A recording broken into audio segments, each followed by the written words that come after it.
दरबार की जय। तो इस प्रकार से बंधुओं एक बार मैया दही का मंथन करने लगी और यद्यपि मैया के यहाँ अनेक नौकर चाकर हैं, अनेक लोग घर में हैं, लेकिन मैया जब दही का मंथन करती है तो स्वयं उसका मंथन इत्यादि किया करती है। एकदा गृहदासीसु यशोदानंद गेहिनी कर्मांतर नियुक्तासु निर्ममंथ स्वयं दधि।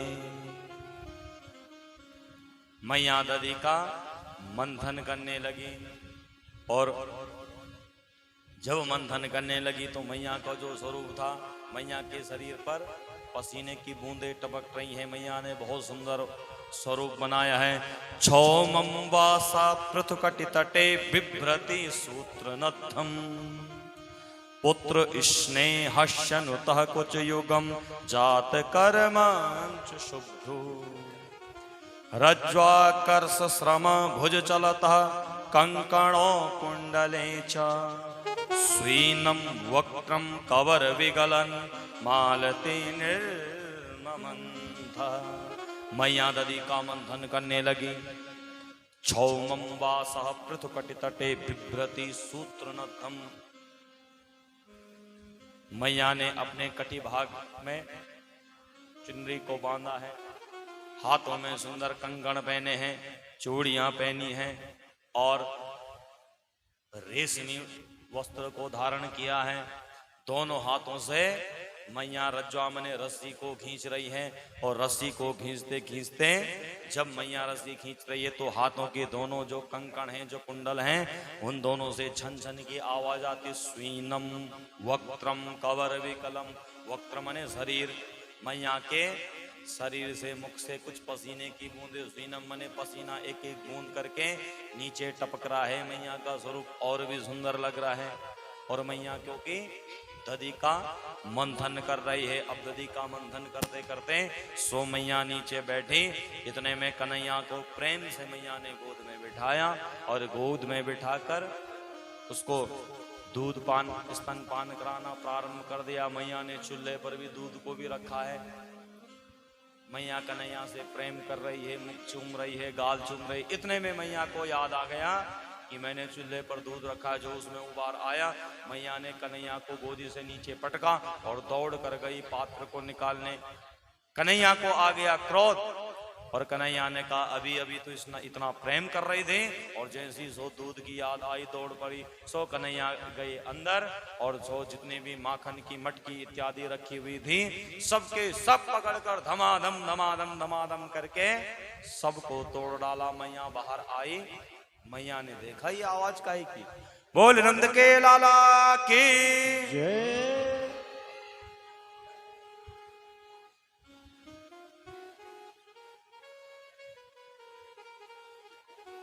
बोल साचे दरबार की जय। तो सो बंधुओं मैया ने जब इस आवाज को सुना तो मैया दौड़ दौड़ कर बाहर आई और बाहर आकर मैया ने देखा कि सारी मटकियां फूटी पड़ी है। क्यों रे कन्हैया ये क्यों तोड़ी? कन्हैया क्रोध गुस्से में मैया ने कहा बोले अब मैं तुझे छोड़ने वाली नहीं हूं। सो कन्हैया को पकड़ने गई। आगे आगे कन्हैया भाग रहे, पीछे पीछे मैया भाग रही है। सो मैया कन्हैया को पकड़ना चाहती थी। हाथ में मैया ने यष्टि लिए एक डंडा लिया। बोले आज इसी डंडे से तेरी पिटाई करूंगी। बोल साचे दरबार के। इधर जो लोग बोल रहे हैं कृपया आप आराम से बोलें। आप लोग आराम से काम को कीजिए, 10-15 मिनट की बात और है। बोल साचे दरबार के जय।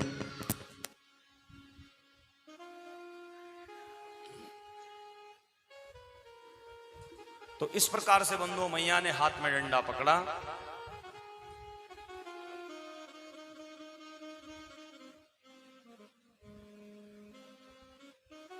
और डंडा पकड़कर कहा बोले कन्हैया आज इसी से तेरी पिटाई होगी। कन्हैया ने कहा बोले मैया पहले पकड़ो तो सही। अब मैया जब हार थक कर बैठ गई तो कन्हैया को मैया से दया। मैया से कहने लगे, बोले मैया पहले इस डंडे को दूर त्याग करो। त्यक्त्वा यष्टिम सुतम भीतः। बोले हे मां याद रखना, मैं जहां जिस भक्त के जीवन में अभिमान आ जाए, जिसके जीवन में मैं आ जाए, मैं कभी भी उसकी पकड़ में नहीं आता, चाहे वो मेरी मां ही क्यों ना हो। मैं तो किसके प्रेम में बनता हूं कि जहां प्रेम होता है वहां मैं दौड़ा चला आता हूं। जिसके हृदय में प्रेम होता है वहां दौड़ा चला आता हूं। और जिसके जीवन में अभिमान आ जाता है वो कितना भी पकड़ना चाहे, कितना भी बल लगाना चाहे, मैं उसकी पकड़ में नहीं आता। तो मैया से कहा, बोले पहले त्यक्त्वा यष्टिम, इस यष्टि को त्याग दो, डंडे को त्याग दो। मैया ने डंडे को त्यागा और कन्हैया को पकड़ा। मैया ने कहा तुझे आज बांध दूंगी ओखली से। अब मैया रस्सियां लाई, जो रस्सियां लाती 2 उंगल छोटी पड़ जाती, लाती 2 उंगल छोटी पड़ जाती। मैया ने कहा ये क्या हो रहा है, बड़ा आश्चर्यचकित मैया को हुआ। सारे ब्रज की रस्सियों को लेकर आ गई लेकिन 2-2 उंगल कम हो गई। तो संत लोग कहते हैं, बोले हे मैया 2 उंगल ही कम क्यों हुई? बंदों वह परमात्मा तो केवल एक ही भाव में बंधता है और वह भाव है सतभाव, सत्व। जिसका हृदय स्वच्छ होता है, साफ होता है, वही भगवान का दर्शन कर लेता है। और जिसके जीवन में रज और तम, रजोगुण और तमोगुण आ जाए, रजोगुण और तमोगुण वाला भगवान का दर्शन नहीं कर सकता। तो मैया से कहने लगे तुम्हारे जीवन में रजोगुण और तमोगुण दोनों आए हैं, अभी पहले इनका त्याग कर दो। 100 बंधुओं मैया, अब मैया ने अपने क्रोध को त्यागा और प्रेम से कन्हैया बंध गए ओखली से। अब मैया घर का काम करने लगी, तुझे बांध कर रखूंगी सांझ तक। कन्हैया ने कहा, मैया अंदर चली गई। उसी समय बंधुओं बाहर में एक यमलार्जुन का वृक्ष था और इस वृक्ष के बीच में ओखली को उखाड़ा और ओखली को इस पर फंसाया और जोर का धक्का दिया। यमलार्जुन का वृक्ष नीचे गिर पड़ा।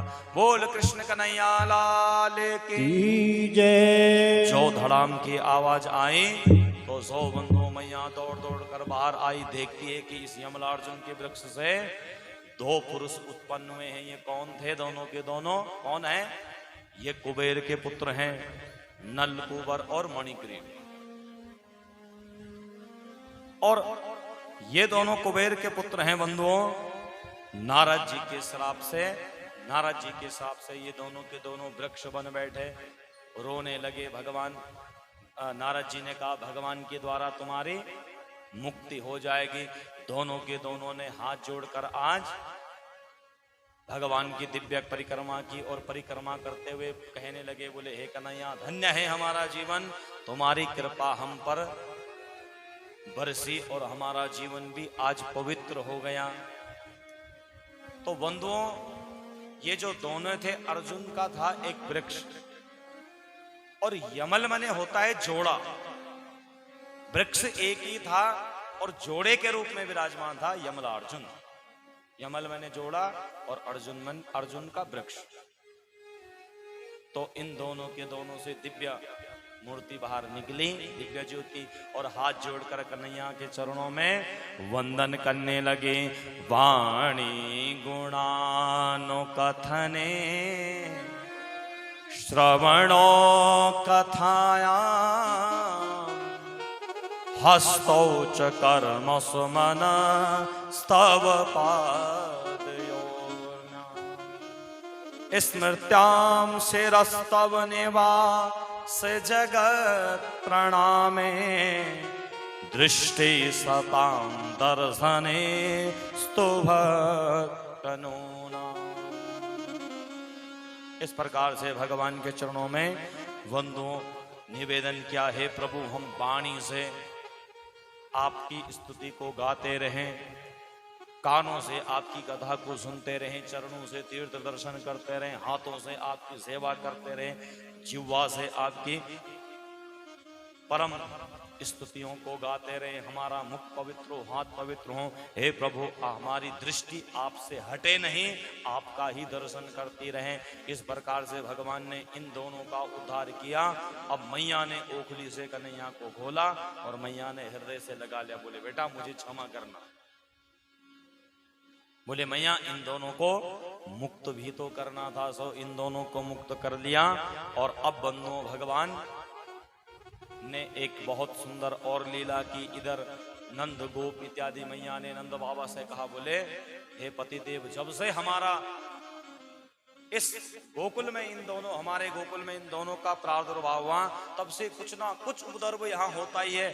अब एक काम करते हैं कि हम यहाँ से कहीं और चले जाते हैं। तो नंद बाबा ने कहा, बोले देवी इतनी 9 लाख गायों के संग में हम कहाँ जाएंगे। तो नंद उपनंद इत्यादि सबने बैठकर मीटिंग बिठाई, गोष्ठी की, और सबने कहा, उपनंद ने कहा, बोले भैया पास में ही एक बहुत सुंदर वृंदावन है और क्यों ना हम उस वृंदावन में चले जाएं। बोले कहाँ है।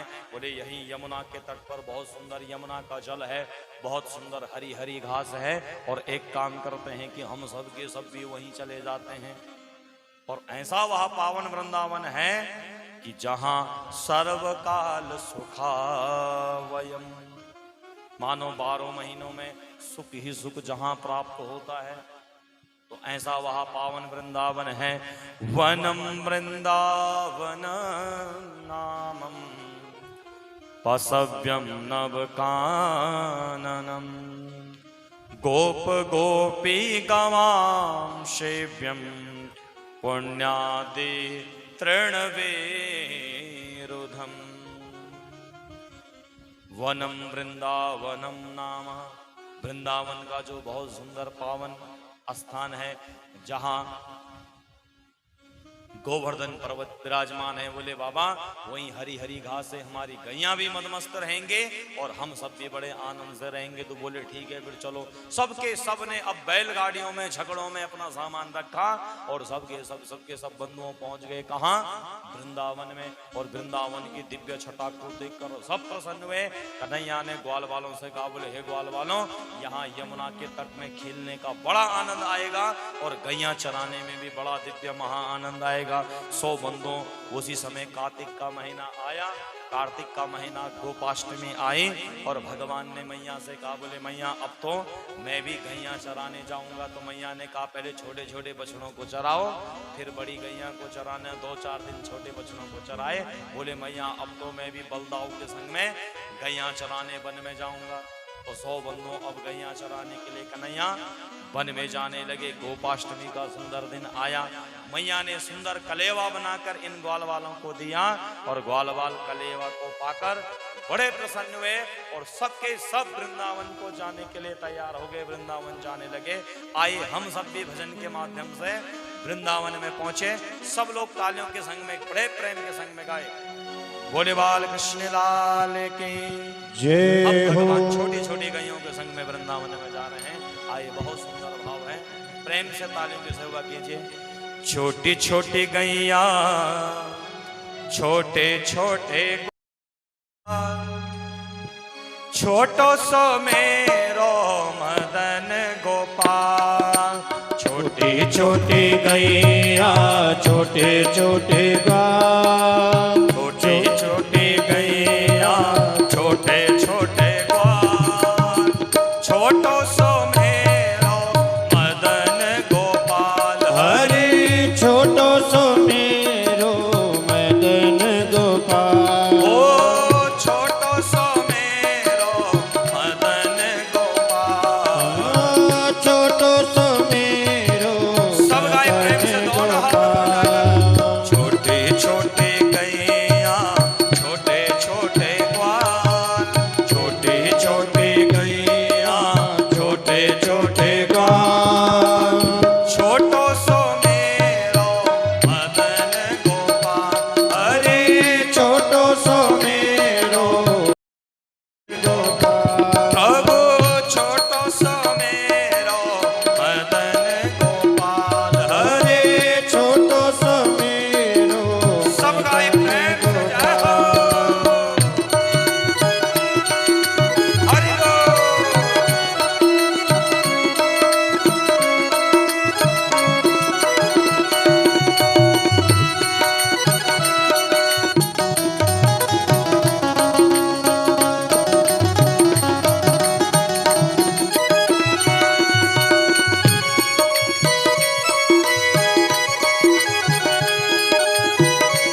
छोटे ग्वाल छोटो सो मेरो मदन गोपाल हरि छोटो सो मेरो मदन गोपाल प्रभु छोटो सो मेरो मदन गोपाल हरे छोटो सो मेरो मदन गोपाल हरि बोल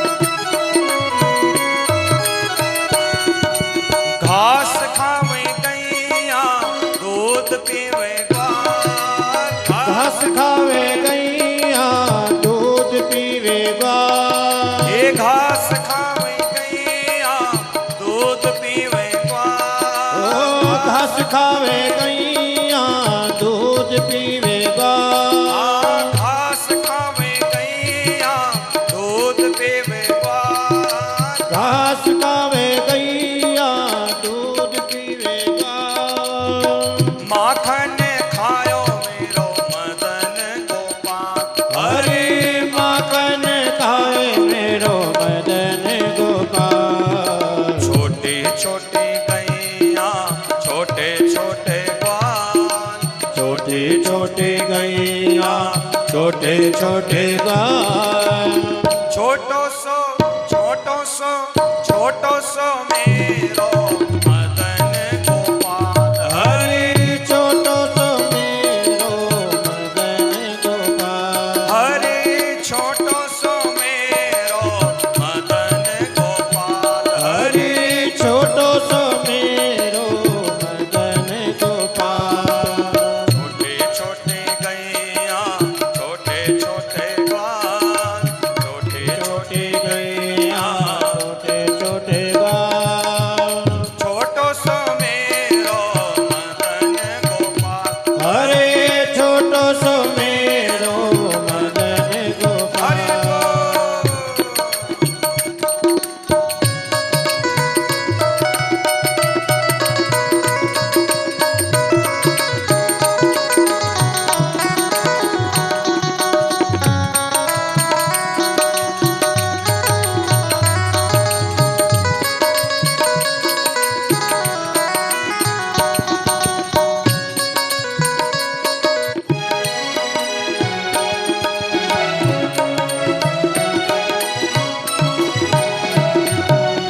हरि बोल काली काली गैया गोरे गोरे ग्वाल काली काली गैया गोरे गोरे ग्वाल ये कारी कारी गैया गोरे गोरे ग्वाल ओ काली काली गैया गोरे गोरे ग्वाल ये श्याम वरण मेरो मदन गोपाल ओ श्याम वरण मेरो मदन गोपाल छोटे छोटे गैया छोटे छोटे ग्वाल छोटे छोटे गैया छोटे छोटे ग्वाल छोटो सो मेरो मदन गोपाल हरे छोटो सो मेरो सब लाए मदन गोपाल छोटो सो मेरो मदन गोपाल हरे छोटो सो मेरो मदन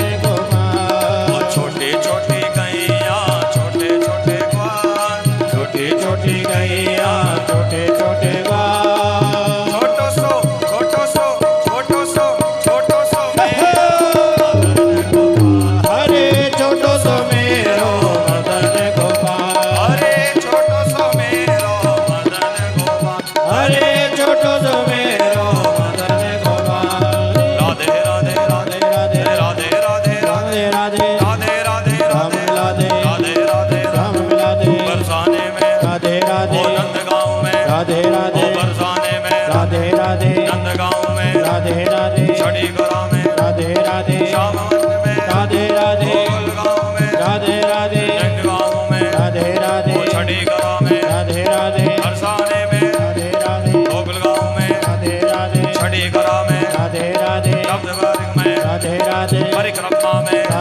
राधे कान गली में, राधे राधे मान गली में, राधे राधे श्याम गली में, राधे राधे ओ राधे राधे राधे राधे राधे राधे श्याम राधे राधे राधे राधे राधे राधे राधे राधे राधे राधे राधे राधे श्याम राधे राधे राधे श्याम राधे राधे राधे श्याम राधे राधे राधे श्याम राधे राधे राधे श्याम राधे राधे राधे श्याम राधे राधे राधे राधे राधे राधे राधे राधे राधे राधे श्याम राधे राधे राधे राधे राधे राधे राधे राधे राधे राधे राधे राधे राधे राधे जय जय श्री राधे ओम नमः पार्वती पतये हर हर महादेव बोले बाल कृष्ण लाल की जय। इस प्रकार से बंधुओं भगवान ग्वाल वालों के संग में गैया चराने के लिए गए और बड़ा आनंद भगवान को गैया चराने में आया। इधर अब कंस ने बकासुर को भेजा और बकासुर बंधुओं बगुले का रूप धारण करके आया और जिन मार्ग से भगवान गैया को चराने के लिए जाते थे और उस मार्ग में बगुले का रूप धारण करके मौन होकर बैठे। इधर भगवान गैया चराने आए, आगे आगे गैया चल रही हैं, ग्वाल वाल चल रहे हैं, सबसे अंत में कन्हैया। और जैसे ही कन्हैया को देखा सो गप से मुख में पकड़ा और कन्हैया को ही निगल दिया। कन्हैया ने कहा बोले अच्छा भैया, तो जो मानो आज अपने शरीर से अग्नि को ही प्रकट कर दिया। इस अग्नि का तेज को सहन नहीं कर पाया, भगवान को मुख खोलकर बाहर निकाला।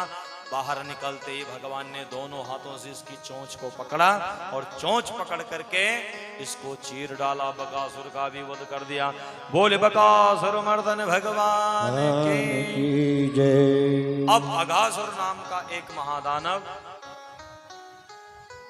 सर्प का रूप धारण करके आया। सर्प का रूप धारण करके जहां कन्हैया जिस मार्ग से गैया चराने जाते थे उस मार्ग में अपने मुंह को खोल करके बैठ गया।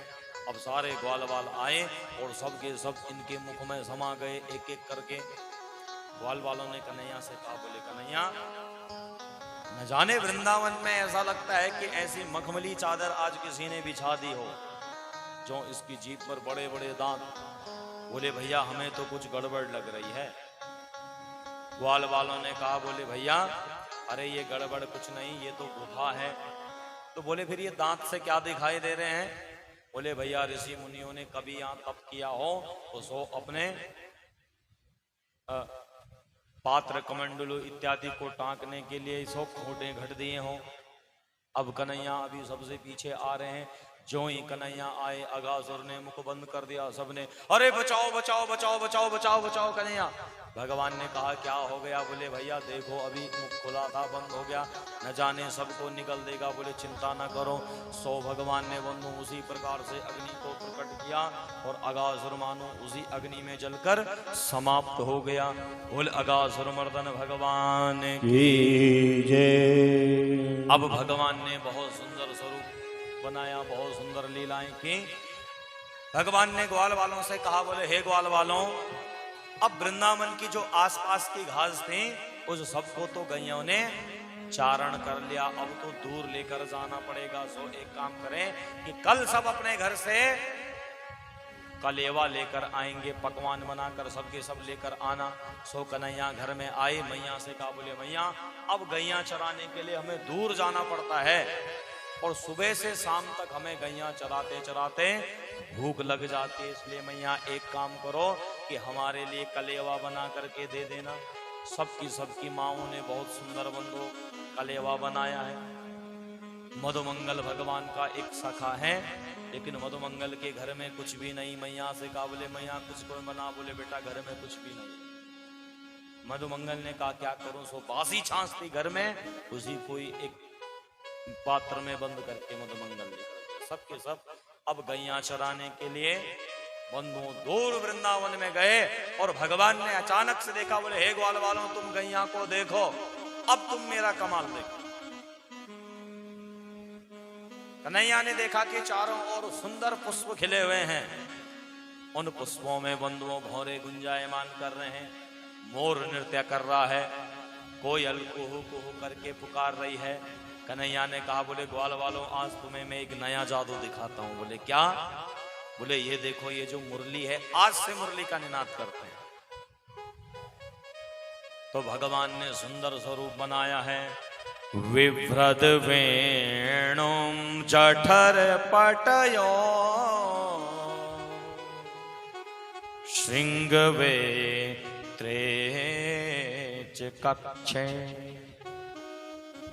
वामे पाणो मृषण कवल तत्फलान्यंगुलीषु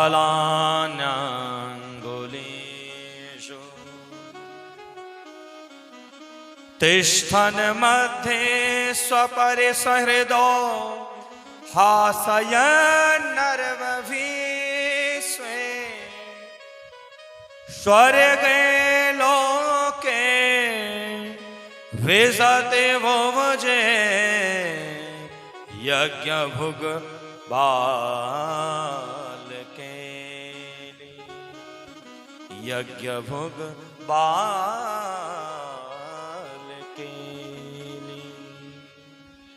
विभ्रद वेणुं जठर पटयो श्रृंगवे त्रेच कक्षे। भगवान ने पीताम्बरी से अपनी कमर को बांधा हुआ था। एक तरफ श्रृंगी को लगाया, दूसरी तरफ मुरली को लगाया हुआ था।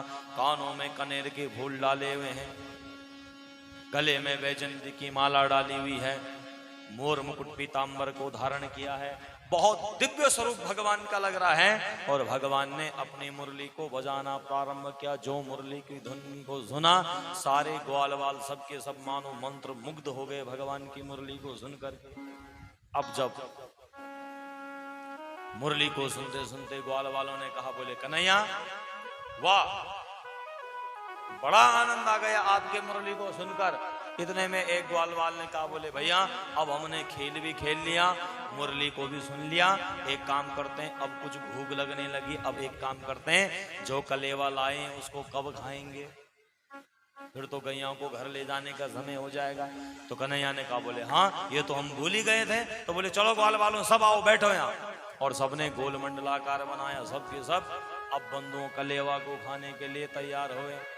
कलेवा खाने के लिए सबके सब गोल मंडलाकार करके बैठे हैं। और बंधुओं सबकी सबने अपनी अपनी पोटलियों को खोला। भगवान ने वामे पाणो मृषण कमलम तत्फलान्यंगुलीषु, भगवान ने अपनी उंगलियों में अचार को रखा हुआ है। तिष्ठन् मध्ये, सारे ग्वाल वालों के मध्य में भगवान विराजमान है। सब ग्वाल वाल एक दूसरे के कलेवा को दे रहे हैं, खा रहे हैं। एक के मुख से निकाला दूसरे के मुख में डाला, दूसरे के मुख से निकाला दूसरे के मुख में डाला। कभी खिलखिलाते, कभी फिर एकदम मौन हो जाते। बड़ा आनंद इनको आ रहा है। लेकिन तभी भगवान ने अचानक देखा कि मधुमंगल इनके मध्य में नहीं है। भगवान ने कहा, मधुमंगल कहाँ गया? जो देखा कि मधुमंगल पेड़ के पीछे छिपा, वृक्ष के पीछे छिपा। बंधुओं भगवान गए।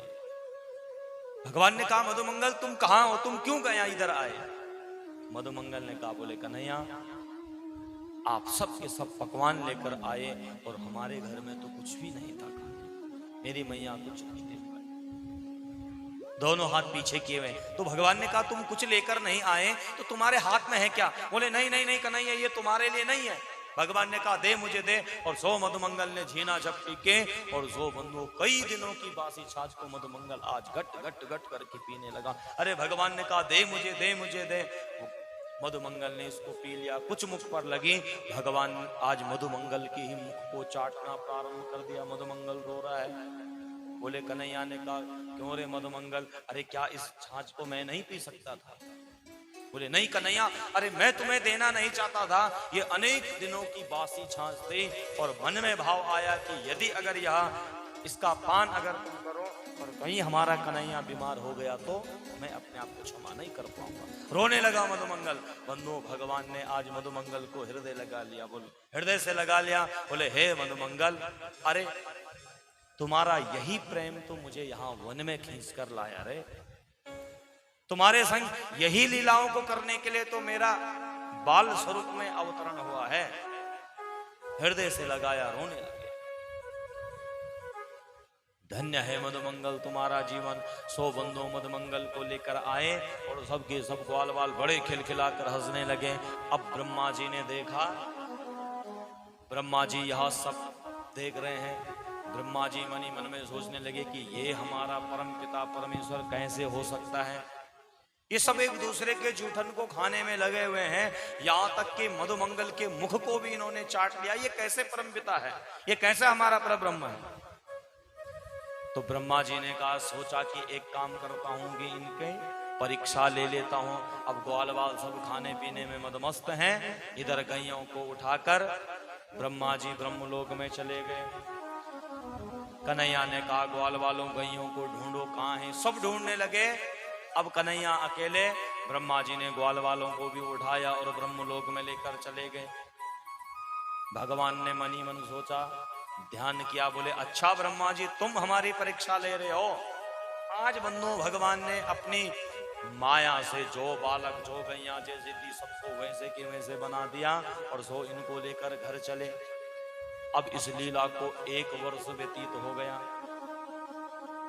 ब्रह्मा ने कहा, अब तो इधर उधर भटक रहा होगा, एक बार जाकर देखूं। सो देखा तो वृंदावन में गैया चल रही हैं, ग्वाल बाल खेल रहे हैं। ब्रह्मा जी ब्रह्मलोक में गए तो वहां ग्वाल बाल सब बंद किए हुए हैं। सो फिर वृंदावन में आए, इतने में भगवान ब्रह्मा जी की कुर्सी पर जाकर बैठ गए।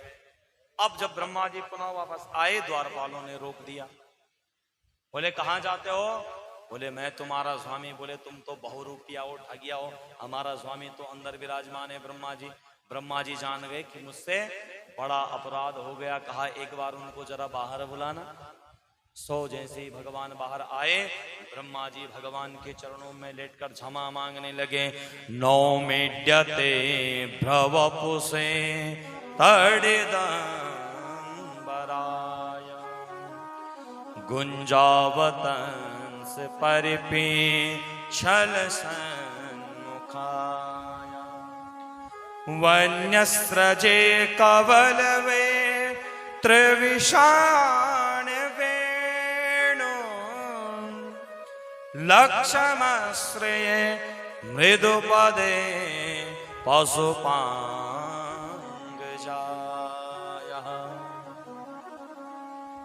बोले हे नंद बाबा के पुत्र, हे यशोदानंदन, आपके चरणों में मैं वंदन करता हूँ। तासुं पालयति रक्षयति इति तस्मात् अंगज उत्पन्ना इति पशुपांगजाय। ये पशुओं के पालन करने वाले नंद बाबा और उनकी आत्मा से ही उत्पन्न जो पुत्र भगवान बालकृष्ण, आपके चरणों में मेरा वंदन है, नमन है। बोले हे प्रभु, तुम्हारा जो स्वरूप है, नौमिड्यते भ्रवपुसे तड़िदंबराय। तड़ित माने बिजली, जैसे बिजली के चमकने से नील अंबर बड़ा सुंदर दिखाई देता है, ऐसे ही नील अंबर के समान हे प्रभु आपका मुखमंडल है। हे प्रभु क्षमा करना, मुझको क्षमा करना, मुझसे बहुत बड़ा अपराध हो गया, क्षमा कर दीजिए प्रभु मुझे। गुंजावतंस परिपिच्छल सन्मुखाया। गुंजा के पुष्पों से मानो तुम्हारे शरीर की जो शोभा है वो और भी दिव्य लगती है। क्षमा करना प्रभु, मुझे क्षमा करना। सो बंधु आज भगवान ने ब्रह्मा जी के निवेदन को क्षमा किया। ब्रह्मा जी ने अनेक श्लोकों में आज भगवान की दिव्य स्तुति को की। अब ब्रह्मा जी को स्तुति करने देते हैं। सो हम अब आज की कथा को यहीं पर विराम देते हैं। आइए एक क्षण भगवान के चरणों का वंदन करें और तत्पश्चात कथा को विराम दें। जय जय नारायण नारायण नारायण, जय जय नारायण नारायण नारायण।